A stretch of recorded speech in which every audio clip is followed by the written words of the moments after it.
ಎಲ್ಲರಿಗೂ ನಮಸ್ಕಾರ ಸ್ನೇಹಿತರೆ. 2026 ಏಪ್ರಿಲ್ 17 ಅಕ್ಷಯ ಅಮಾವಾಸ್ಯೆ ಬಂದಿದೆ. ಇದರಿಂದಾಗಿ ಈ ದಿನ ಮಹತ್ವ ಸಾಕಷ್ಟು ಹೆಚ್ಚಾಗುವುದು. ಈ ದಿನ ಸ್ನಾನ, ದಾನ, ತರ್ಪಣ ನೀಡುವುದು ಜೊತೆಗೆ ಹನುಮಂತ ಹಾಗೂ ಮಂಗಳ ದೇವನನ್ನ ಶ್ರದ್ಧಾಭಕ್ತಿಯಿಂದ ಪೂಜಿಸುವುದರಿಂದ ನಿಮ್ಮ ಎಲ್ಲ ರೀತಿಯ ಸಂಕಷ್ಟಗಳು ದೂರವಾಗುವುದೆಂದು ಹೇಳಲಾಗುತ್ತದೆ. ಜೊತೆಗೆ ಶನಿದೇವನ ಕೃಪೆ ನಿಮ್ಮ ಮೇಲೆ ಸಾಕಷ್ಟು ಹೆಚ್ಚಾಗುವುದು. ಜ್ಯೋತಿಷ್ಯ ಶಾಸ್ತ್ರದ ಪ್ರಕಾರ ಹನುಮಂತನ ಪೂಜೆಯನ್ನು ಮಾಡುವ ಜನರಿಗೆ ಶನಿದೇವರು ಎಂದಿಗೂ ಕಷ್ಟಗಳನ್ನು ನೀಡುವುದಿಲ್ಲ ಎಂದು ಹೇಳಲಾಗುತ್ತದೆ. ಹಾಗಾಗಿ ಈ ದಿನದ ವಿಶೇಷತೆಯನ್ನು ಇನ್ನಷ್ಟು ಹೆಚ್ಚಾಗಿವೆ. ಈ ದಿನ ಸಾಕಷ್ಟು ಲಾಭದಾಯಕವಾಗಿರುವುದರಿಂದ ಹೆಚ್ಚಿನ ಸುಖ ಸಮೃದ್ಧಿಯನ್ನು ನೀಡಲಿದೆ. ಇಂತಹ ಅದ್ಭುತವಾದ ದಿನದಂದು ಯಾರು ಮನೆಯಲ್ಲಿ ಈ 3 ಪದಾರ್ಥಗಳನ್ನು ಬೆರೆಸಿ ಧೂಪ ಹಾಕುತ್ತಾರೋ ಅವರ ಮನೆ ತುಂಬಾ ಪ್ರಶಾಂತವಾಗಿ ಬದಲಾಗುತ್ತದೆ. ಹಾಗೆ ಅವರ ಮನೆಯಲ್ಲಿರುವ ದರಿದ್ರ ಬಾಧೆಗಳೆಲ್ಲವೂ ಹೋಗುತ್ತದೆ. ಈ ವಿಡಿಯೋದಲ್ಲಿ ಈ 3 ಪದಾರ್ಥಗಳು ಯಾವುದು, ಧೂಪ ಯಾವ ರೀತಿ ಹಾಕಬೇಕು ಎಂದು ತಿಳಿಸಿಕೊಡ್ತೀನಿ. ಆದರೆ ಅದಕ್ಕೂ ಮುಂಚೆ ನೀವಿನ್ನು ನಮ್ಮ ಚಾನಲ್ನ ಸಬ್ಸ್ಕ್ರೈಬ್ ಮಾಡ್ಕೊಂಡಿಲ್ಲ ಅಂದರೆ ಖಂಡಿತ ಈಗಲೇ ಸಬ್ಸ್ಕ್ರೈಬ್ ಮಾಡ್ಕೊಳ್ಳಿ. ಹಾಗೆ ಈ ವಿಡಿಯೋ ಇಷ್ಟ ಆದರೆ ಮರೆಯದೆ ಒಂದು ಲೈಕ್ ಕೊಡಿ. ಎಲ್ಲರೂ ಭಕ್ತಿಯಿಂದ ಓಂ ಶ್ರೀ ಮಹಾಲಕ್ಷ್ಮಿ ಅಂತ ಕಮೆಂಟ್ ಮಾಡಿ. ಸ್ನೇಹಿತರೆ, ಈ ದಿನ ಅಂದರೆ ಲಕ್ಷ್ಮೀ ದೇವಿಗೆ ತುಂಬ ಇಷ್ಟ. ಅವತ್ತು ಯಾರು ಲಕ್ಷ್ಮೀ ದೇವಿಯ ಆರಾಧನೆ ಮಾಡ್ತಾರೋ ಅವರಿಗೆ ಖಂಡಿತ ಲಕ್ಷ್ಮೀ ಕಟಾಕ್ಷ ಪ್ರಾಪ್ತಿಯಾಗುತ್ತದೆ. ಆದರೆ ಈ ದಿನ ಯಾವುದಾದರೂ ಹೊಸ ಕೆಲಸ ಶುರು ಮಾಡಿದರೆ ತುಂಬಾ ಒಳ್ಳೆಯದು. ಅಮಾವಾಸ್ಯೆ ಮತ್ತು ಪೌರ್ಣಮಿ ಶೂನ್ಯ ತಿಥಿಗಳು. ಇಂತಹ ಶೂನ್ಯ ತಿಥಿಗಳಲ್ಲಿ ವಿಶೇಷವಾದ ದೈವಿಕ ಶಕ್ತಿಗಳು ಇರುತ್ತವೆ. ಹಾಗೆ ಆ ತಿಥಿಗಳು ಪರಮ ಪವಿತ್ರವಾದವು ಎಂದು ನಮ್ಮ ಪುರಾಣಗಳಲ್ಲಿ ವಿವರಿಸಲಾಗಿದೆ. ಈ ದಿನ ಲಕ್ಷ್ಮೀ ದೇವಿಯನ್ನು ಪೂಜಿಸುವುದರಿಂದ ಗಂಡನ ಆಯಸ್ಸು, ಆರೋಗ್ಯ ಬದಲಾಗುತ್ತದೆ. ದೇವರ ಆರಾಧನೆಗೆ ಒಳ್ಳೆಯ ದಿನ. ಈ ದಿನ ಲಕ್ಷ್ಮೀ ದೇವಿಯ ಜೊತೆಗೆ ಮಹಾವಿಷ್ಣು, ಪರಮೇಶ್ವರ, ಶನಿದೇವರು ಹಾಗೂ ಆಂಜನೇಯ ಸ್ವಾಮಿಯನ್ನು ಕೂಡ ಪೂಜಿಸಲಾಗುತ್ತದೆ. ಭಕ್ತಿಯಿಂದ ಪರಮೇಶ್ವರನನ್ನು ಪೂಜಿಸಿದರೆ ಅದೃಷ್ಟ, ಸಂಪತ್ತು ಜೊತೆಗೆ ಅಷ್ಟೈಶ್ವರ್ಯವನ್ನು ಪರಮೇಶ್ವರ ಕೊಡುತ್ತಾರೆ. ನೀವು ಅಂದುಕೊಂಡ ಕಾರ್ಯಗಳು ನೆರವೇರಬೇಕು ಅಂದರೆ ಈ ದಿನ ಆಂಜನೇಯ ಸ್ವಾಮಿಯನ್ನು ಪೂಜಿಸಬೇಕು. ಈ ದಿನ ಆಂಜನೇಯ ಸ್ವಾಮಿಯನ್ನು ಪೂಜಿಸೋದ್ರಿಂದ ಸಂಪತ್ತಿನ ಜೊತೆಗೆ ನೀವು ಅಂದುಕೊಂಡ ಕೆಲಸಗಳು ಬೇಗನೆ ಪೂರ್ತಿಯಾಗುತ್ತದೆ. ಅದಕ್ಕಾಗಿ ನೀವು ಆಂಜನೇಯ ಸ್ವಾಮಿಯ ದೇವಸ್ಥಾನಕ್ಕೆ ಹೋಗಿ ಅವರಿಗೆ ತುಪ್ಪದ ದೀಪ ಹಚ್ಚಿ 18 ಪ್ರದಕ್ಷಿಣೆಯನ್ನು ಹಾಕಬೇಕಾಗುತ್ತದೆ. ಈ ದಿನ ಮಹಾವಿಷ್ಣುವನ್ನು ಪೂಜಿಸೋದ್ರಿಂದ ಆರ್ಥಿಕ ಸಮಸ್ಯೆಗಳು ಹೋಗಿ ಆಯಸ್ಸು, ಆರೋಗ್ಯ ಹೆಚ್ಚಾಗುತ್ತದೆ. ಈ ದಿನ ಮನೆಯಲ್ಲಿ ಮೃತಪಟ್ಟ ಪೂರ್ವಿಕರನ್ನು ಪೂಜಿಸೋದ್ರಿಂದ ಅವರು ಸಂತೃಪ್ತಿ ಹೊಂದುತ್ತಾರೆ. ಈ ದಿನ ಪಿತೃದೇವತೆಗಳು ಮನೆಗೆ ಬರುತ್ತಾರೆಂದು ಹಿಂದೂಗಳು ನಂಬುತ್ತಾರೆ. ಆರ್ಥಿಕ ಪರಿಸ್ಥಿತಿ ಚೆನ್ನಾಗಿಲ್ಲದವರು ಈ ದಿನ ನಿಮ್ಮ ಪೂರ್ವಿಕರ ಫೋಟೋಗಳಿಗೆ ನಮಸ್ಕಾರ ಮಾಡಿ ಭಕ್ತಿಯಿಂದ ಅವರನ್ನು ಪೂಜೆ ಮಾಡಿಕೊಂಡು ಮನಸ್ಸಿನಲ್ಲಿ ನಿಮ್ಮ ಕೋರಿಕೆ ಹೇಳಿಕೊಂಡ್ರೆ ಓಂ ಲಕ್ಷ್ಮೀ ನಮಃ ಎಂಬ ಮಂತ್ರವನ್ನು ಬೆಳಿಗ್ಗೆ, ಮಧ್ಯಾಹ್ನ ಹಾಗೂ ರಾತ್ರಿ ಮಲಗುವ ಮುಂಚೆ 5 ಸಲ ಭಕ್ತಿಯಿಂದ ಜಪಿಸಿದರೆ ಲಕ್ಷ್ಮೀ ದೇವಿಯ ಅನುಗ್ರಹದಿಂದ ಸಿರಿ ಸಂಪತ್ತು ಪ್ರಾಪ್ತಿಯಾಗುತ್ತದೆ. ಈ ದಿನ ಶನಿದೇವರನ್ನು ಪೂಜಿಸೋದ್ರಿಂದ ಶನಿದೋಷ ಹೋಗಿ ಮನೆಯಲ್ಲಿರುವ ಕಷ್ಟಗಳೆಲ್ಲವೂ ಹೊರಟು ಹೋಗುತ್ತದೆ. ಇನ್ನು ಈ ದಿನ ಈ 3 ಪದಾರ್ಥಗಳನ್ನು ಬೆರೆಸಿ ಧೂಪ ಹಾಕೋದ್ರಿಂದ ನಮಗೆ ಅದ್ಭುತವಾದ ಫಲ ಬರುವುದು ಸ್ವಂತ ನಾವೇ ಗಮನಿಸಬಹುದಾಗಿದೆ. ಹಾಗೆ ನಮಗಿರುವಂಥ ದರಿದ್ರ, ಕಷ್ಟಗಳು ಎಲ್ಲವೂ ಹೋಗಿ ಲಕ್ಷ್ಮೀ ದೇವಿಯ ಆಶೀರ್ವಾದ ಕೂಡ ಪಡೆದುಕೊಳ್ಳಬಹುದು. ಹಾಗಾಗಿ ಈ ಶಕ್ತಿಯುತವಾದ ದಿನದಂದು ಈ ಅದ್ಭುತವಾದ ಧೂಪವನ್ನು ನಿಮ್ಮ ಮನೆಯಲ್ಲಿ ತಪ್ಪದೆ ಹಾಕಿ. ಈ ಧೂಪ ಹಾಕಿದ ಮೇಲೆ ನಿಮಗೆ ಬರುವಂತಹ ಫಲವನ್ನು ನೀವೇ ನೋಡಿ ಆಶ್ಚರ್ಯಪಡುತ್ತೀರಿ. ಹಾಗೆ ನಿಮ್ಮ ಮನೆಯಲ್ಲಿ ಇನ್ಮುಂದೆ ಹಣದ ಸಮಸ್ಯೆ ಕೂಡ ಇರುವುದಿಲ್ಲ. ದೃಷ್ಟಿ ದೋಷಗಳು, ದೊಡ್ಡ ದೊಡ್ಡ ಸಮಸ್ಯೆಗಳು ಹಾಗೂ ನಮ್ಮನ್ನು ದ್ವೇಷಿಸುವವರು ನಮ್ಮ ಮೇಲೆ ಮಾಡುವಂಥ ಕೆಟ್ಟ ಪ್ರಯೋಗಗಳನ್ನು ಕೂಡ ನಾವು ಈ ದಿನ ನಿವಾರಿಸಿಕೊಳ್ಳಬಹುದು. ತುಂಬ ಜನರಿಗೆ ಮನೆಯಲ್ಲಿ ಗಲಾಟೆಗಳು, ಸಮಸ್ಯೆಗಳು, ಹಣದ ಕೊರತೆ, ಆರೋಗ್ಯ, ನೆಮ್ಮದಿ ಇಲ್ಲದಿರುವುದು, ಮಕ್ಕಳ ವಿದ್ಯಾಭ್ಯಾಸದಲ್ಲಿ ಸಮಸ್ಯೆ, ಕೆಲಸದಲ್ಲಿ ಸಮಸ್ಯೆ, ವ್ಯಾಪಾರದಲ್ಲಿ ಸಮಸ್ಯೆ, ಹೀಗೆ ಯಾವುದೋ ಒಂದು ಸಮಸ್ಯೆ ಇರುತ್ತದೆ. ನಿಮ್ಮ ಮನೆಯಲ್ಲೂ ಕೂಡ ಇದರಲ್ಲಿ ಯಾವುದಾದರೂ ಸಮಸ್ಯೆ ಇದ್ದರೆ ಈ ದಿನ ನಾನು ಹೇಳೋ ರೀತಿಯಲ್ಲಿ ತಪ್ಪದೆ ಧೂಪ ಹಾಕಿ. ನಿಮಗೆ ಅಂಗಡಿ ಇದ್ದರೆ ಅಲ್ಲೂ ಕೂಡ ಈ ಧೂಪವನ್ನು ಹಾಕಿ. ಎಷ್ಟು ಬೇಗನೆ ನಿಮ್ಮ ಸಮಸ್ಯೆಗಳು ಹೊರಟು ಹೋಗುತ್ತದೆ ಅನ್ನೋದನ್ನು ನೀವೇ ನೋಡ್ತೀರಿ. ಈ ಸಲ ಹುಣ್ಣಿಮೆ ತಿಥಿ, ವಾರ, ನಕ್ಷತ್ರ ಎಲ್ಲವೂ ಕೂಡ ಅದ್ಭುತವಾಗಿ ಬಂದಿದೆ. ಹಾಗಾಗಿ ಈ ದಿನ ಮಾಡುವಂಥ ಯಾವ ಪರಿಹಾರ ಕೂಡ ಒಳ್ಳೆಯ ಫಲವನ್ನು ಕೊಡುತ್ತದೆ. ಈ ದಿನ ಈ 3 ಪದಾರ್ಥಗಳನ್ನು ಬೆರೆಸಿ ಧೂಪ ಹಾಕೋದ್ರಿಂದ ಮನೆಯಲ್ಲಿ ತುಂಬ ಒಳ್ಳೆಯದು ನಡೆಯುತ್ತದೆ. ಯಾಕೆಂದರೆ ಪ್ರತಿಯೊಬ್ಬರ ಮನೆಯೊಳಗೂ ಬಾತ್ರೂಮ್ಗಳಿರುತ್ತವೆ. ನಾವು ಹೊರಗಡೆ ಎಲ್ಲ ಕಡೆ ಓಡಾಡಿ ಮನೆಗೆ ಬಂದು ಬಾತ್ರೂಮ್ ಒಳಗೆ ಕಾಲು ತೊಳೆದುಕೊಳ್ತೀವಿ. ನಾವು ಹೊರಗಡೆಯಿಂದ ಮನೆಗೆ ಬರುವಾಗ ನಮ್ಮ ಜೊತೆ ಹೊರಗಿರುವಂಥ ನೆಗೆಟಿವ್ ಎನರ್ಜಿ ಕೂಡ ಮನೆಯೊಳಗೆ ಬರುತ್ತದೆ. ನಮ್ಮ ಕಣ್ಣಿಗೆ ಅದು ಕಾಣಿಸದಿರುವುದರಿಂದ ನಾವು ಅದನ್ನು ಗಮನಿಸುವುದಿಲ್ಲ. ಹಾಗೆ ನಮ್ಮ ಮನೆಯೊಳಗೆ ಬರುವವರು ಕೆಟ್ಟವರು ಒಳ್ಳೆಯವರು ಇಬ್ಬರು ಇರುತ್ತಾರೆ. ಅವರ ಜೊತೆ ಬರುವಂಥ ನೆಗೆಟಿವ್ ಎನರ್ಜಿ ಕೂಡ ನಮ್ಮ ಮನೆಯೊಳಗೆ ಪ್ರವೇಶಿಸುತ್ತದೆ. ಆ ಕಾರಣಗಳಿಂದಲೂ ಕೂಡ ನಮ್ಮ ಮನೆಯಲ್ಲಿ ವಿಪರೀತವಾಗಿ ಸಮಸ್ಯೆಗಳು ಶುರುವಾಗುತ್ತದೆ. ಕೆಲವರು ಮನೆಗೆ ಬಂದು ಹೋದ್ಮೇಲೆ ಮನೆಯಲ್ಲಿ ವಿಪರೀತವಾಗಿ ಕಷ್ಟಗಳು ಶುರುವಾಗುವುದನ್ನು ನಾವು ಒಂದಲ್ಲ ಒಂದು ಸಲ ಗಮನಿಸಿರುತ್ತೀವಿ. ಆ ರೀತಿ ಆಗೋಕೆ ಕಾರಣ ಏನೆಂದರೆ ಅವರ ಮೈಯೊಳಗೆ ಯಾವುದಾದರೂ ನೆಗೆಟಿವ್ ಎನರ್ಜಿ ಇದ್ದರೆ ಅವರು ನಮ್ಮ ಮನೆಯೊಳಗೆ ಬಂದಾಗ ಆ ನೆಗೆಟಿವ್ ಎನರ್ಜಿ ಅವರ ಮೈಯಿಂದ ಹೊರಬಂದು ನಮ್ಮ ಮನೆಯೊಳಗೆ ಉಳಿದು ಹೋಗುತ್ತದೆ. ಹಿಂದಿನ ಕಾಲದಲ್ಲಾದರೆ ಹೊರಗಿಂದ ಮನೆಗೆ ಬರಬೇಕು ಅಂದರೆ ಕಾಲು ತೊಳೆದುಕೊಂಡು ಮನೆಯೊಳಗೆ ಕಾಲಿಡುತ್ತಿದ್ದರು. ಈಗಲೂ ಕೂಡ ಕೆಲವು ಮನೆಗಳಲ್ಲಿ ಇದೇ ಆಚಾರ ಪಾಲಿಸುತ್ತಾರೆ. ದೇವಸ್ಥಾನಗಳಲ್ಲೂ ಕೂಡ ಇದೇ ಕಾರಣದಿಂದಲೇ ಕಾಲು ತೊಳೆದುಕೊಂಡು ಒಳಗೆ ಬರುವ ಆಚಾರ ಇಡಲಾಗಿದೆ. ಆದರೆ ಈಗ ಈ ರೀತಿ ಮಾಡಬೇಕು ಅಂದರೆ ನಮಗೆ ಸ್ವಂತ ಮನೆ ಇರಬೇಕು. ಮನೆ ಹೊರಗಡೆ ಕಾಲು ತೊಳೆದುಕೊಳ್ಳಲು ಜಾಗ ಇರಬೇಕು ಅಥವಾ ಬಾತ್ರೂಮ್ ಇರಬೇಕು. ಇತ್ತೀಚೆಗೆ ಯಾರ ಮನೆ ಹೊರಗೆ ತಾನೆ ಅಂತ ವ್ಯವಸ್ಥೆ ಮಾಡಿರುತ್ತಾರೆ. ಎಲ್ಲರ ಮನೆಯಲ್ಲೂ ಬಾತ್ರೂಮ್ಗಳು ಹಾಲಲ್ಲಿ ಅಥವಾ ಬೆಡ್ರೂಮ್ ಒಳಗೆ ಕಟ್ಟಿರುತ್ತಾರೆ. ಕೆಲವರ ಮನೆಗಳಲ್ಲಿ ಕಿಚನ್ ಒಳಗಿರುತ್ತದೆ. ಹಾಗಾಗಿ ಇರೋ ದರಿದ್ರ ಎಲ್ಲ ನಮ್ಮ ಮನೆಯಲ್ಲಿ ನಾವು ಬಂದೋಬಸ್ತಾಗಿ ಕಾಪಾಡಿಕೊಳ್ತಾ ಇರ್ತೀವಿ.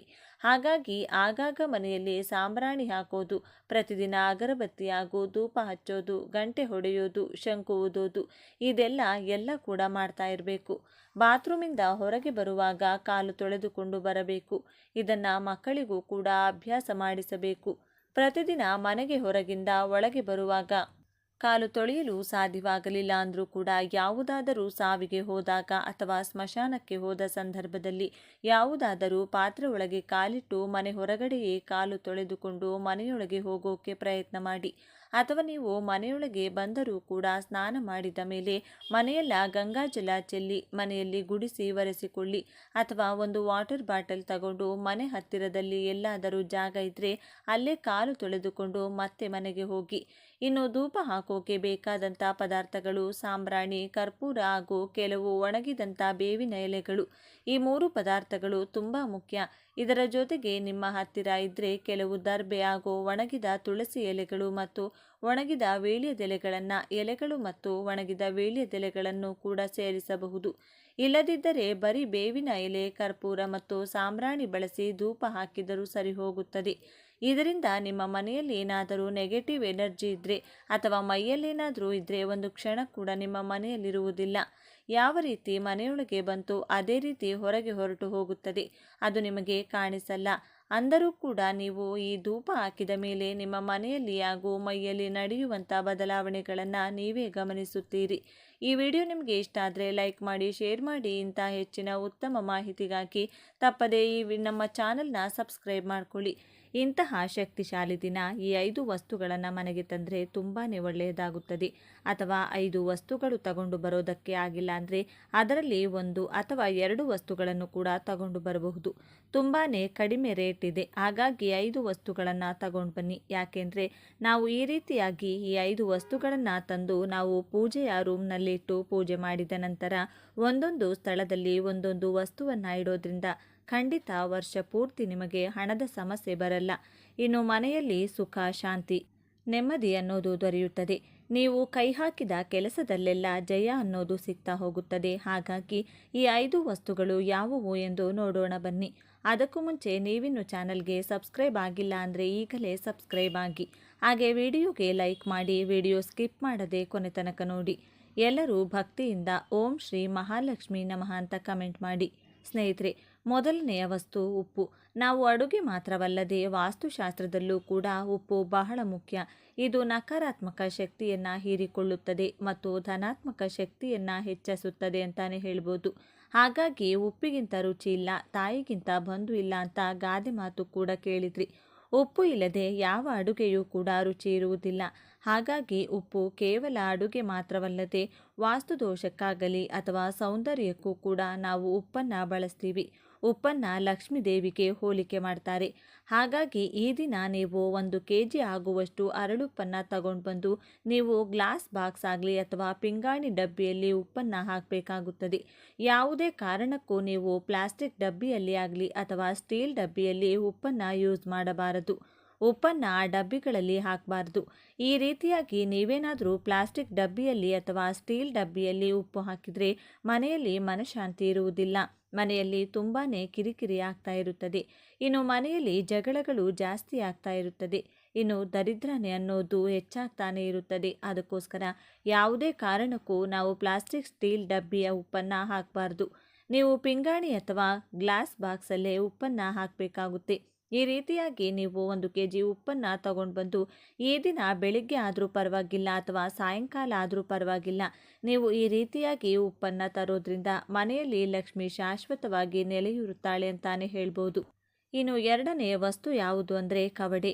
ಎಷ್ಟು ಕವಡೆ ತರಬೇಕು ಅನ್ನೋದಾದರೆ 6 ಕವಡೆಗಳನ್ನು ತರಬೇಕಾಗುತ್ತೆ. ಅದರಲ್ಲೂ ಅವು ಯೆಲ್ಲೋ ಕಲರ್ ಇರುವಂಥದ್ದು. ನೀವು ನೋಡಿಕೊಂಡು ಯೆಲ್ಲೋ ಕಲರ್ ಇರುವಂತಹ ಕವಡೆಗಳನ್ನು ಆರಿಸಿಕೊಂಡು ತರಬೇಕಾಗುತ್ತದೆ. 6 ಕವಡೆ ತಂದರೆ ಸಾಕು. ಇನ್ನು ಮನೆಗೆ ತಗೊಂಡು ಬಂದ ತಕ್ಷಣ ಏನು ಮಾಡಬೇಕು ಅನ್ನೋದಾದರೆ ಒಂದು ಬೌಲಲ್ಲಿ ನೀವು ನೀರು ಹಾಕಿ ಆ ನೀರಿಗೆ ಸ್ವಲ್ಪ ನೀವು ಅರಿಶಿನ ಹಾಕಿ ಈ ಕವಡೆಗಳನ್ನೆಲ್ಲ ಶುದ್ಧಿ ಮಾಡ್ಕೋಬೇಕು. ಯಾಕೆ ಅಂದರೆ ಅಲ್ಲಿ ಎಷ್ಟೊಂದು ಜನ ಮುಟ್ಟಿರ್ತಾರೆ. ನಾವು ಡೈರೆಕ್ಟಾಗಿ ತಗೊಂಡು ಹೋಗಿ ದೇವರ ಮನೆಯಲ್ಲಿಟ್ಟು ಪೂಜೆ ಮಾಡಬಾರ್ದು. ಅದಕ್ಕೋಸ್ಕರ ನೀವು ಅರಿಶಿನದ ನೀರಿನಿಂದ ಇದನ್ನೆಲ್ಲ ಸ್ವಚ್ಛ ಮಾಡಿಕೊಂಡು ನಂತರ ಒಂದು ಒಳ್ಳೆ ಬಟ್ಟೆಯಲ್ಲಿ ಶುದ್ಧವಾದ ಬಟ್ಟೆಯಲ್ಲಿ ಎಲ್ಲ ಒರೆಸಿ ನೀವು ಕವಡೆಗಳನ್ನು ಒಂದು ಕೆಂಪು ಬಟ್ಟೆ ಮೇಲೆ ಇಡಬೇಕಾಗುತ್ತದೆ. ದೇವರ ಮನೆಯಲ್ಲಿ ಇದನ್ನು ಕೂಡ ಬೆಳಿಗ್ಗೆ ಆದರೂ ಪರವಾಗಿಲ್ಲ, ಇಲ್ಲಾಂದರೆ ನೀವು ಗೋಧೂಳಿ ಸಮಯದಲ್ಲಿ ನೀವು ಪೂಜೆಯನ್ನು ಮಾಡಬಹುದು. ಒಂದು ಚಿಕ್ಕದು ಹೊಸ ಬಟ್ಟೆಯನ್ನು ನೀವು ಕೆಂಪು ಬಟ್ಟೆ ತಗೊಳ್ಳಿ. ಕೆಂಪು ಬಟ್ಟೆಯಲ್ಲಿ 6 ಕವಡೆಯನ್ನು ಇಟ್ಟು ಅದಕ್ಕೆ ಅರಿಶಿನ ಕುಂಕುಮ ಇಟ್ಟು ಸ್ವಲ್ಪ ಅಕ್ಷತೆ ಹಾಕಿ ನೀವು ಒಂದು ಹೂವನ್ನು ಇಟ್ಟು ಮಹಾಲಕ್ಷ್ಮಿ ಮುಂದೆ ಇಟ್ಟು ಪೂಜೆಯನ್ನು ಮಾಡಬೇಕಾಗುತ್ತದೆ. ಪೂಜೆ ಮಾಡಿ ಅದನ್ನು ನಂತರ ಧೂಪ ದೀಪಗಳನ್ನೆಲ್ಲ ತೋರಿಸಿ ನೀವು ಅದನ್ನು ಒಂದು ಗಂಟು ಕಟ್ಟಬೇಕು. ಗಂಟಿಗೂ ಕೂಡ ನೀವು ದೇವರ ಮನೆಯಲ್ಲಿ ಇಟ್ಟು ಪೂಜೆ ಮಾಡಿ ನಂತರ ನೀವು ಕ್ಯಾಶ್ ಇಡ್ತೀರಲ್ವಾ, ಆ ಕ್ಯಾಶ್ ಬಾಕ್ಸಲ್ಲಿ ಅಥವಾ ನೀವು ಎಲ್ಲಿ ಜ್ಯುವೆಲ್ರಿ ಇಡ್ತೀರಲ್ವ ಸ್ನೇಹಿತರೆ, ಅಲ್ಲಿ ಇಡಬೇಕಾಗುತ್ತದೆ. ಈ ರೀತಿಯಾಗಿ ಇಡೋದ್ರಿಂದ ಮಹಾಲಕ್ಷ್ಮಿ ನಮ್ಮ ಮನೆಯಲ್ಲಿ ಶಾಶ್ವತವಾಗಿ ನೆಲೆ ಇರುತ್ತಾಳೆ. ಅದರಲ್ಲೂ ವರ್ಷಕ್ಕೊಂದು ಸರಿ ಬರುವಂತಹ ಈ ಯುಗಾದಿ ಹಬ್ಬದ ದಿನ ಈ ವಸ್ತುಗಳನ್ನು ಮಾಡಿದರೆ ತುಂಬಾ ಒಳ್ಳೆಯದು. ಇನ್ನು 3ನೇ ವಸ್ತು ಯಾವುದು ಅಂದರೆ ಅಕ್ಕಿ. ಅಕ್ಕಿ ನಮ್ಮ ಮನೆಯಲ್ಲಿ ಆಲ್ರೆಡಿ ಇರುತ್ತೆ. ಆದರೆ ಈ ದಿನ 1 kgಯಷ್ಟು ನೀವು ಅಕ್ಕಿಯನ್ನು ತರಬೇಕಾಗುತ್ತದೆ. ಅಕ್ಕಿಯನ್ನು ತಗೊಂಡು ಬಂದು ನೀವು ಅಕ್ಕಿ ಡಬ್ಬ ಯೂಸ್ ಮಾಡ್ತೀರಲ್ಲ ಆ ಅಕ್ಕಿಯಲ್ಲಿ ಹಾಕಬೇಕಾಗುತ್ತದೆ. ನಂತರ ನೀವು ಹೊಸ ಅಕ್ಕಿ ತಂದಿರ್ತೀರಲ್ಲ ಆ ಅಕ್ಕಿಯಲ್ಲಿ ನೀವು 1 ಹಿಡಿ ಆಗುವಷ್ಟು ನೀವು ಅಕ್ಕಿಯನ್ನು ತಗೋಬೇಕಾಗುತ್ತದೆ. 1 ಹಿಡಿ ಆಗುವಷ್ಟು ಅಕ್ಕಿಯನ್ನು ತಗೊಂಡು ಒಂದು ಹಿತ್ತಾಳೆ ಅಥವಾ ತಾಮ್ರದ ತಟ್ಟೆ ಆಗಬಹುದು ಅಥವಾ ಬೌಲ್ ಆಗಬಹುದು, ಆ ತಟ್ಟೆಯಲ್ಲಿ ಹಾಕಿ ನೀವು ಅದನ್ನು ದೇವರ ಮನೆಯಲ್ಲಿ ಮಹಾಲಕ್ಷ್ಮಿಯ ಫೋಟೋ ಮುಂದೆ ಇಡಬೇಕಾಗುತ್ತೆ. ನಂತರ ಅದಕ್ಕೆ ಸ್ವಲ್ಪ 1 ಚಿಟಿಕೆ ಆಗುವಷ್ಟು ಅರಿಶಿನ ಕುಂಕುಮ ಒಂದು ಹೂವನ್ನು ಇಟ್ಟು ನೀವು ಮಹಾಲಕ್ಷ್ಮಿ ಹತ್ರ ಬೇಡ್ಕೊಳ್ಳಿ. ಅಮ್ಮ, ನನಗೆ ವರ್ಷ ಪೂರ್ತಿ ಯಾವುದೇ ಕಾರಣಕ್ಕೂ ನಮಗೆ ಹಣದ ಕೊರತೆ ಆಗಬಾರ್ದು, ಅನ್ನದ ಕೊರತೆ ಆಗಬಾರ್ದು ಅಂತ ನೀವು ಮಹಾಲಕ್ಷ್ಮಿಯನ್ನು ಬೇಡ್ಕೊಡ್ಬೇಕಾಗುತ್ತದೆ. ನಂತರ ಏನು ಮಾಡಬೇಕು ಅನ್ನೋದಾದರೆ ಅದರಲ್ಲಿ 1 ಚಿಟಿಕೆ ಆಗುವಷ್ಟು ಅಕ್ಕಿ ತಗೊಂಡು ನೀವು ಒಂದು ಹೊಸ ಕೆಂಪು ಬಟ್ಟೆ ತಗೊಂಡಿರ್ತೀರಲ್ಲ ಆ ಕೆಂಪು ಬಟ್ಟೆಯಲ್ಲಿ ನೀವು 1 ಚಿಟಿಕೆ ಆಗುವಷ್ಟು ಅಕ್ಕಿಯನ್ನು ಕಟ್ಟಿ ಅದನ್ನು ನೀವು ಕ್ಯಾಶ್ ಬಾಕ್ಸ್ ಅಥವಾ ಜ್ಯುವೆಲರಿ ಎಲ್ಲ ಇಡ್ತೀರಲ್ವಾ ಅಲ್ಲಿ ಇಡಬೇಕಾಗುತ್ತದೆ. ನಂತರ ಸ್ವಲ್ಪ ಅಕ್ಕಿ ತಗೊಂಡು ನೀವು ವ್ಯಾನಿಟಿ ಬ್ಯಾಗಲ್ಲಿ ಅಥವಾ ನಿಮ್ಮ ಪರ್ಸ್ನಲ್ಲಿ 1, 2, 3 ಅಕ್ಕಿ ಕಾಳು ಹಾಕೊಳ್ಳಿ. ಇನ್ನು ಗಂಡಸರಾದರೆ ಅವರ ವ್ಯಾಲೆಟಲ್ಲಿ ಕೂಡ 1, 2, 3 ಅಕ್ಕಿ ಕಾಳು ಹಾಕಿದರೆ ಸಾಕು. ಈ ರೀತಿಯಾಗಿ ಮಾಡಿ ಅದು ವರ್ಷ ಪೂರ್ತಿ ಇರಲಿ ಸ್ನೇಹಿತರೆ. ಅದು ಏನೂ ಆಗಲ್ಲ, ಅಕ್ಕಿ ಅಲ್ವಾ, ಏನೂ ಹಾಳಾಗಲ್ಲ. ಹಾಗಾಗಿ ನೀವು ಅದನ್ನು ನೆಕ್ಸ್ಟ್ ಇಯರ್ ಒಳಗಡೆ ನೀವು ಅದನ್ನು ತಗೊಂಡು ಹೋಗಿ ಯಾರೂ ತುಳಿಯದೇ ಇರುವಂತಹ ಜಾಗದಲ್ಲಿ ಹಾಕಬೇಕಾಗುತ್ತದೆ. ಈ ರೀತಿಯಾಗಿ ಮಾಡಿಕೊಳ್ಳೋದ್ರಿಂದ ಮಹಾಲಕ್ಷ್ಮಿ ನಿಮ್ಮ ಮನೆಯಲ್ಲಿ ಶಾಶ್ವತವಾಗಿ ಉಳಿತಾಳೆ. ಇನ್ನು ಬರುವಂತಹ ವರ್ಷದಲ್ಲಿ ನಿಮ್ಮ ಮನೆಯಲ್ಲಿ ಸುಖ, ಸಂತೋಷ, ನೆಮ್ಮದಿ ಅನ್ನೋದು ನೆಲೆಸ್ತಾ ಹೋಗುತ್ತೆ. ಹಾಗಾಗಿ ಆ ದಿನ 1 kg ಆಗುವಷ್ಟು ಅಕ್ಕಿ ಆದರೂ ನೀವು ತಗೊಂಡು ಬಂದು ಈ ರೀತಿಯಾಗಿ ಮಾಡಿ ನೋಡಿ, ನಿಮ್ಮಲ್ಲಿ ಎಷ್ಟು ಚೇಂಜಸ್ ಆಗುತ್ತೆ ಅಂತ ನಿಮಗೆ ಗೊತ್ತಾಗುತ್ತದೆ. ಇನ್ನು ನಾಲ್ಕನೆಯದಾಗಿ ನಾವು ಯಾವ ಕೆಲಸವನ್ನು ಮಾಡಬೇಕು ಅನ್ನೋದಾದರೆ ಈ ದಿನ ಬೆಳಿಗ್ಗೆ 6 ಗಂಟೆಯಿಂದ 9 ಗಂಟೆಯ ಒಳಗಡೆ ಆಗಲಿ ಅಥವಾ ಸಾಯಂಕಾಲ 5 ಗಂಟೆಯಿಂದ 7 ಗಂಟೆಯ ಒಳಗಡೆ ಆಗಲಿ ನಾವು ಅರಳಿ ಮರದ ಹತ್ರ ಹೋಗಬೇಕು. ಹೋಗೋ ಸಮಯದಲ್ಲಿ ನಾವು ಒಂದು ತಾಮ್ರದ ಚೊಂಬಲ್ಲಿ ಅಥವಾ ತಾಮ್ರದ ತಂಬಿಗೆಯಲ್ಲಿ ನೀವು ಶುದ್ಧವಾದ ನೀರನ್ನು ಹಾಕಿ ಅದರಲ್ಲಿ ಸ್ವಲ್ಪ ಹಾಲು ಹಾಗೆ ಒಂದು ಸ್ವಲ್ಪ ಬೆಲ್ಲವನ್ನು ಹಾಕ್ಕೋಬೇಕಾಗುತ್ತದೆ. ಇನ್ನು ಅದರ ಜೊತೆ ನಾವು ಒಂದು ದೀಪ, ಶುದ್ಧವಾದ ತುಪ್ಪ ಮತ್ತು 2 ಬತ್ತಿಗಳನ್ನು ತಗೊಂಡು ಹೋಗಬೇಕಾಗುತ್ತದೆ. ಇನ್ನು ನೀವು ಅರಳಿ ಮರದ ಹತ್ರ ಹೋಗಿ ನೀವು ನಮಸ್ಕಾರ ಮಾಡಿಕೊಂಡು ಮೊದಲು ನೀವು ಏನು ನೀರು ತಗೊಂಡು ಹೋಗಿರ್ತೀರಲ್ಲ ಆ ನೀರನ್ನು ಅರಳಿ ಮರದ ಬುಡಕ್ಕೆ ಹಾಕಬೇಕಾಗುತ್ತದೆ. ಅದರಲ್ಲಿ ಶ್ರೀಮನ್ನಾರಾಯಣ ಮತ್ತು ಮಹಾಲಕ್ಷ್ಮಿ ವಾಸಿಸುತ್ತಾರೆ. ಹಾಗಾಗಿ ಅರಳಿ ಮರದ ಬುಡದಲ್ಲಿ ನೀವು ಆ ಶುದ್ಧವಾದ ನೀರು, ಒಂದು ಸ್ವಲ್ಪ ಬೆಲ್ಲ ಹಾಗೇನೆ ಹಾಲನ್ನು ತಗೊಂಡು ಹೋಗಿ ಬುಡದಲ್ಲಿ ಹಾಕಿ ಮತ್ತು ಅರಳಿ ಮರಕ್ಕೆ 12 ಪ್ರದಕ್ಷಿಣೆಯನ್ನು ಹಾಕಬೇಕಾಗುತ್ತೆ. ಸ್ನೇಹಿತರೆ, 12 ಪ್ರದಕ್ಷಿಣೆ ಆದಮೇಲೆ ನೀವು ಅಲ್ಲೇ ಕೂತ್ಕೊಂಡು ಒಂದು ತುಪ್ಪದಿಂದ ದೀಪವನ್ನು ಹಚ್ಚಬೇಕು. ದೀಪಕ್ಕೂ ಕೂಡ ಅರಿಶಿನ ಕುಂಕುಮ ಹಾಗೆಯೇ ಒಂದು ಹೂವನ್ನು ಇಟ್ಟು ಶುದ್ಧವಾದ ತುಪ್ಪವನ್ನು ಹಾಕಿ 2 ಬತ್ತಿಯನ್ನು ಹಾಕಿ ನೀವು ಅಲ್ಲಿ ದೀಪವನ್ನು ಹಚ್ಚಿ ನೀವು ಶ್ರೀಮನ್ನಾರಾಯಣನನ್ನು, ಮಹಾಲಕ್ಷ್ಮಿಯನ್ನು ಬೇಡ್ಕೋಬೇಕಾಗುತ್ತದೆ. ಅಮ್ಮ, ಈ ವರ್ಷ ನಾನು ಇಷ್ಟೆಲ್ಲ ಕಷ್ಟಪಟ್ಟಿದ್ದೀನಿ, ಬರೋ ವರ್ಷ ನನಗೆ ಸುಖಕರ ಜೀವನ ಇರಲಿ, ನಾನು ಅಂದುಕೊಂಡ ಕೆಲಸಗಳೆಲ್ಲ ನನಗೆ ಆಗಲಿ ಅಂತ ನೀವು ಅಮ್ಮನನ್ನು ಬೇಡಿಕೊಳ್ಬೇಕಾಗುತ್ತದೆ. ಇನ್ನು ಶ್ರೀಮನ್ನಾರಾಯಣನ ಸಮೇತ ನಮ್ಮ ಮನೆಗೆ ಬಾ ಅಮ್ಮ ಅಂತ ಮಹಾಲಕ್ಷ್ಮಿಗೆ ನೀವು ನಮಸ್ಕಾರ ಮಾಡಿಕೊಂಡು ನೀವು ಮನೆಗೆ ಬರಬೇಕಾಗುತ್ತದೆ. ಇನ್ನು ಕೊನೆಯ ವಸ್ತು ಯಾವುದು ಅನ್ನೋದಾದರೆ ಅರಿಶಿನದ ಕೊಂಬು. ಸ್ನೇಹಿತರೆ, ಇದನ್ನು ನಾನು ಪ್ರೀವಿಯಸ್ ವಿಡಿಯೋದಲ್ಲೂ ಕೂಡ ನೀವು ನೋಡಿರಬಹುದು. ಆದರೂ ಈಗಲೂ ಕೂಡ ನಾನು ಸ್ವಲ್ಪ ಶಾರ್ಟ್ ಆಗಿ ಇದರ ಬಗ್ಗೆ ತಿಳಿಸಿಕೊಡ್ತಿದ್ದೀನಿ. ಇದನ್ನು ನೀವು ಮನೆಗೂ ಕೂಡ ಕಟ್ಟಬಹುದು. ಹಾಗೆಯೇ ವ್ಯಾಪಾರ ಮಾಡ್ತಾ ಇದ್ದೀರಾ ಅಂದರೆ ವ್ಯಾಪಾರ ಸ್ಥಳಗಳಲ್ಲೂ ಕೂಡ ಕಟ್ಟಬಹುದು. ಈ ರೀತಿಯಾಗಿ ನೀವು ಈ ಅರಿಶಿನದ ಕೊಂಬನ್ನು ಬಾಗಿಲಿಗೆ ಕಟ್ಟೋದ್ರಿಂದ ಗುರುಬಲ ಅನ್ನೋದು ಹೆಚ್ಚಾಗ್ತಾ ಹೋಗುತ್ತದೆ. ನೀವು ವಾಹನ ಖರೀದಿ ಆಗ್ಬೋದು ಅಥವಾ ಮನೆ ಖರೀದಿ ಮಾಡೋರು ಅಥವಾ ಹಣವನ್ನು ನಮಗೆ ಹಣ ಬರ್ತಾ ಇಲ್ಲ ಅನ್ನೋರಾಗಲಿ ಅಥವಾ ಮದುವೆ ಸೆಟ್ ಆಗ್ತಾ ಇಲ್ಲ, ಮಕ್ಕಳಾಗ್ತಾ ಇಲ್ಲ, ಯಾವುದೇ ಒಂದು ಶುಭ ಕಾರ್ಯಗಳು ಆಗ್ತಾ ಇಲ್ಲ ಅಂದರೆ ನೀವು ಈ ವರ್ಷ ಈ ರೀತಿಯಾಗಿ ಕಟ್ಟಿ ನೋಡಿ, ತುಂಬಾ ಒಳ್ಳೆಯದಾಗುತ್ತದೆ. ನಾವು ಎಷ್ಟು ಅರಿಶಿನದ ಕೊಂಬು ತಗೋಬೇಕು ಅನ್ನೋದಾದರೆ ಸಮಸಂಖ್ಯೆಯಲ್ಲಿ ತಗೋಬೇಕು. 2, 4, 6, 8, 10 ಈ ರೀತಿಯಾಗಿ ಸಮಸಂಖ್ಯೆಯಲ್ಲಿ ತಗೊಳ್ಬೇಕಾಗುತ್ತದೆ. ನಮ್ಮ ಬಾಗಿಲು ಎಷ್ಟು ಉದ್ದ ಇರುತ್ತೆ, ಎಷ್ಟು ಉದ್ದ ನಾವು ಕಟ್ಟಬೇಕಾಗುತ್ತೆ. ನೀವು ಒಂದು ವೈಟ್ ದಾರವನ್ನು ತಗೊಂಡು ಅರಿಶಿನದ ನೀರಿನಲ್ಲಿ ಮಿಕ್ಸ್ ಮಾಡಿಕೊಂಡು ಅರಿಶಿನದ ದಾರವನ್ನು ಮಾಡಿಕೊಳ್ಬೇಕಾಗುತ್ತೆ. ನಂತರ ನಾವು ಇದನ್ನು ಹೂ ಕಟ್ಟೋ ರೀತಿಯಾಗಿ ಆದರೂ ಕಟ್ಬೋದು. ಇಲ್ಲ ಅಂತಂದರೆ ನೀವು ಸ್ವಲ್ಪ ಜಾಗ ಬಿಟ್ಕೊಂಡು ನೀವು ಅದನ್ನು ಗಂಟು ಹಾಕಿಕೊಂಡು ಕೂಡ ಕಟ್ಕೋಬಹುದು. ಈ ರೀತಿಯಾಗಿ ಕಟ್ಕೊಂಡು ನೀವು ಇದನ್ನು ಯಾವಾಗ ಕಟ್ಟಬೇಕು ಅಂತಂದರೆ ಈ ದಿನ ಬೆಳಿಗ್ಗೆ ಆದಷ್ಟು ಬ್ರಾಹ್ಮಿ ಮುಹೂರ್ತದಲ್ಲಿ ಕಟ್ಟಿದರೆ ತುಂಬಾ ಒಳ್ಳೆಯದು. ಇಲ್ಲ ಅಂತಂದರೆ 9 ಗಂಟೆಯ ಒಳಗಡೆ ಈ ಕೆಲಸವನ್ನು ಮಾಡಿಕೊಳ್ಬೇಕಾಗುತ್ತದೆ. ಮೊದಲು ನೀವು ಎಣ್ಣೆ ಸ್ನಾನ ಮಾಡಿ ನಂತರ ನೀವು ಹೊಸ ಬಟ್ಟೆಯನ್ನು ಹಾಕ್ಕೊಂಡು ಅಥವಾ ಶುದ್ಧವಾದ ಬಟ್ಟೆಯನ್ನು ಹಾಕ್ಕೊಂಡು ನೀವು ಎಲ್ಲರೂ ಅಂತಂದರೆ ಈ ದಿನ ಎಲ್ಲರೂ ಬೇಗ ಎದ್ದು ಸ್ನಾನಗಳೆಲ್ಲ ಮುಗಿಸಿ ನಂತರ ಮೊದಲು ನಾವು ಹೊಸಲಿಗೆ ಇದನ್ನು ಕಟ್ಟಿ ಮೊದಲು ನೀವು ಇದನ್ನು ಕಟ್ಟಿಬಿಡಿ. ಇದು ಎಷ್ಟು ದಿನ ಇರಬೇಕು ಅಂದರೆ ಎಷ್ಟು ದಿನ ಆದರೂ ಇರಬಹುದು ಸ್ನೇಹಿತರೆ. ಇದಕ್ಕೆ ಇಷ್ಟೇ ದಿನ ಇರಬೇಕು ಅಂತೇನಿಲ್ಲ. ಅಕಸ್ಮಾತ್ ಹಳೆಯದಾಗಿ ಕಟ್ಟಾಯಿತು ಅಂತಂದರೆ ಅಂದಲ್ಲಿ ಸಮಯದಲ್ಲಿ ನೀವು ತಗೊಂಡು ಹೋಗಿ ಹರಿಯೋ ನೀರಿಗೂ ಬಿಡಬಹುದು. ಇಲ್ಲ ಅಂತಂದರೆ ಯಾವುದಾದರೂ ಮರದ ಬುಡಕ್ಕೂ ಅಥವಾ ದೊಡ್ಡ ಮರ ಇದ್ದರೆ ಮರದಲ್ಲೂ ಕೂಡ ಇಡಬಹುದು. ಈ ರೀತಿ ಕೂಡ ಮಾಡಬಹುದು. ಎಷ್ಟು ದಿನ ಆದರೂ ಇರಬಹುದು. ಈ ರೀತಿಯಾಗಿ ಕಟ್ಟೋದ್ರಿಂದ ನೋಡಿ ನಿಮಗೆ ಗುರುಬಲ ಅನ್ನೋದು ಹೆಚ್ಚಾಗ್ತಾ ಹೋಗುತ್ತೆ. ನಾನು ಇಷ್ಟು ದಿನ ಯಾವುದೇ ಒಂದು ಕೆಲಸಕ್ಕೆ ಕೈ ಹಾಕಿದರೂ ಆಗ್ತಾ ಇಲ್ಲ ಅನ್ನೋರಾಗಲಿ ಅಥವಾ ನನಗೆ ಎಷ್ಟೊಂದು ಆಸೆ ಇದೆ, ಒಂದು ಸೈಟ್ ತಗೊಳ್ಳೋಕ್ಕಾಗ್ತಿಲ್ಲ, ಒಂದು ಮನೆ ತಗೊಳ್ಳೋಕ್ಕೆ ಆಗ್ತಿಲ್ಲ ಅಥವಾ ಒಂದು ವಾಹನ ತಗೊಳ್ಳೋಕ್ಕೆ ಆಗ್ತಾ ಇಲ್ಲ ಅನ್ನೋರು ಈ ರೀತಿಯಾಗಿ ಮಾಡಿ ನೋಡಿ, ಖಂಡಿತ ನಿಮಗೆ ಒಳ್ಳೆಯದಾಗುತ್ತೆ. ನೀವು ಈ ದಿನ ನೀವು ಮನೆಯಲ್ಲೇ ರೆಡಿ ಮಾಡಿಕೊಂಡು ಹೋಗಿ ನೀವು ಅದನ್ನು ನೀವು ಅಂಗಡಿಯಲ್ಲೂ ಕೂಡ ಕಟ್ಟಬಹುದು. ಅದರಿಂದ ವ್ಯಾಪಾರ ಚೆನ್ನಾಗಿ ಆಗುತ್ತದೆ, ಜನಾಕರ್ಷಣೆ ಅನ್ನೋದು ಹೆಚ್ಚಾಗ್ತಾ ಹೋಗುತ್ತೆ. ಹಾಗಾಗಿ ನೀವು ಈ ದಿನ ಮಿಸ್ ಮಾಡಬೇಡಿ. ಎಲ್ಲರೂ ಈ ರೀತಿಯಾಗಿ ಮಾಡ್ಕೊಳ್ಳಿ. ಮನೆಯಲ್ಲಿ ಸುಖ, ಶಾಂತಿ, ನೆಮ್ಮದಿ ಇರಬೇಕು, ಸಾಲದಿಂದ ಮುಕ್ತಿ ಹೊಂದಬೇಕು ಅಂದರೆ ನಾವು ಈ ರೀತಿಯಾದ ಸಣ್ಣ ರೆಮಿಡಿಗಳನ್ನು ಮಾಡ್ತಾ ಬಂದರೆ ಖಂಡಿತ ಇದನ್ನು ನಂಬಿ ಮಾಡಿ. ಈ ದಿನ ಈ 5 ವಸ್ತುಗಳನ್ನು ತೆಗೆದುಕೊಂಡು ಬನ್ನಿ, ಇದರಿಂದ ನಮಗೆ ಒಳ್ಳೆಯದಾಗುತ್ತೆ ಅಂತ ನೀವು ಒಂದು ದೃಢವಾದ ಸಂಕಲ್ಪ ಮಾಡಿಕೊಂಡು ಈ ರೀತಿಯಾಗಿ ಮಾಡ್ತಾ ಬನ್ನಿ. ಖಂಡಿತ ನಿಮಗೆ ವರ್ಷ ಪೂರ್ತಿ ನಿಮ್ಮ ಮನೆಯಲ್ಲಿ ಸುಖ, ಶಾಂತಿ, ನೆಮ್ಮದಿ, ಗುರುಬಲ ಅನ್ನೋದು ಹೆಚ್ಚಾಗ್ತಾ ಹೋಗುತ್ತೆ. ಮಹಾಲಕ್ಷ್ಮಿ ಶಾಶ್ವತವಾಗಿ ಶ್ರೀಮನ್ನಾರಾಯಣನ ಸಮೇತ ನಿಮ್ಮ ಮನೆಯಲ್ಲಿ ವಾಸವಾಗಿರುತ್ತಾಳೆ. ಹಾಗೆ ನೀವು ಏನು ಬೇಡಿಕೊಳ್ಳುತ್ತೀರೋ ಅದು ಅತಿ ಶೀಘ್ರದಲ್ಲಿ ಆಗುತ್ತೆ ಅಂತ ಹೇಳ್ತಾ ಈ ಮಾಹಿತಿ ಇಷ್ಟ ಆಗಿದ್ರೆ ಲೈಕ್ ಮಾಡಿ, ಶೇರ್ ಮಾಡಿ, ನಮ್ಮ ಚಾನಲ್ಗೆ ಸಬ್ಸ್ಕ್ರೈಬ್ ಆಗಲು ಮರಿಬೇಡಿ. ಎಲ್ಲರೂ ಭಕ್ತಿಯಿಂದ ಓಂ ಶ್ರೀ ಮಹಾಲಕ್ಷ್ಮಿ ನಮಃ ಅಂತ ಕಮೆಂಟ್ ಮಾಡಿ. ಧನ್ಯವಾದಗಳು.